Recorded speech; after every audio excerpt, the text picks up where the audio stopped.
উসমান হাদি গুলিবিদ্ধ হওয়ার পর একটা কলামে আমি প্রথম আলোতে একটা কলামে লিখেছিলাম, তিনির সাথে নির্বাচনের পর দুজন রাজনীতিবিদ যারা ক্ষমতাসীনদের বাইরে ছিলেন তাদেরকে গুলি করে হত্যা করা হয় মোটরসাইকেলে, একদম একই রকম মোটরসাইকেলে আততায়ী এসে মাথায় গুলি করে হত্যা করে।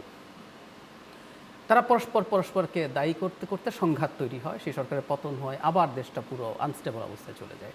আমাদের ওটা শুরু হতে যাচ্ছিল, খেয়াল করবেন, উসমান হাদির মৃত্যুকে বিএনপির ওপরে দায় চাপানোর একটা চেষ্টা ছিল প্রাথমিকভাবে, তারপর আমরা এ যাত্রা বেঁচে গেছি হয়তো।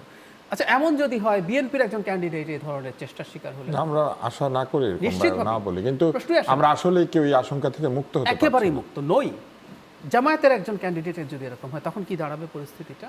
সুতরাং এটা একেবারে আনএক্সপেক্টেড ঘটনা আমি মনে করি না। একটা গণঅভ্যুত্থান পরবর্তী দেশে যে ঘটনাটা ঘটে, এক হচ্ছে দীর্ঘ সময় যখন স্বৈরাচারের অধীনে থাকে, প্রতিটা স্বৈরাচারের বেসিক হচ্ছে ও কোনো স্টেটে কোনো ইনস্টিটিউটকে আর বাঁচায় না, সব ভেঙে ফেলে। তো উনি যতদিন থাকে, মানে হযরত সুলাইমান আলাইহিস সালামের মসজিদ বানানোর গল্পের মতো, ইভেন ওনার ডেড বডিটাও যতক্ষণ দাঁড়িয়ে আছে ততক্ষণ জিনরা মসজিদ বানায়। তো শেখ হাসিনা পুলিশ, বিচারক সবাইকে জিন বানিয়ে ফেলেছিল। যতদিন উনি ছিলেন তারা কাজ করছিল, যখন উনি আর নাই, ইট হ্যাপেন্ড এভরিওয়্যার, সবগুলো হুড়মুড় করে ভেঙে পড়েছে। এখন এই ভেঙে পড়া অবস্থার মধ্যে যদি আমরা রাজনৈতিক দলগুলো পরস্পরের মধ্যে সংঘাতের মধ্যে ঢুকে পড়ি, এগুলো অবধারিত।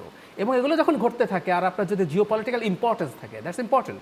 তিউনিসিয়া খুব গুরুত্বপূর্ণ না, কিন্তু যেখানে যেখানে জিওপলিটিক্যাল ইম্পর্টেন্স আছে, লিবিয়া, সিরিয়া, সেগুলোতে গৃহযুদ্ধই বাঁধিয়ে দেওয়া হয়েছে এবং ইন্টারন্যাশনাল খেলোয়াড়রা সব এসে ঢুকে পড়েছে। আমরা কি এত ইম্পর্টেন্ট? আমরা যথেষ্ট ইম্পর্টেন্ট।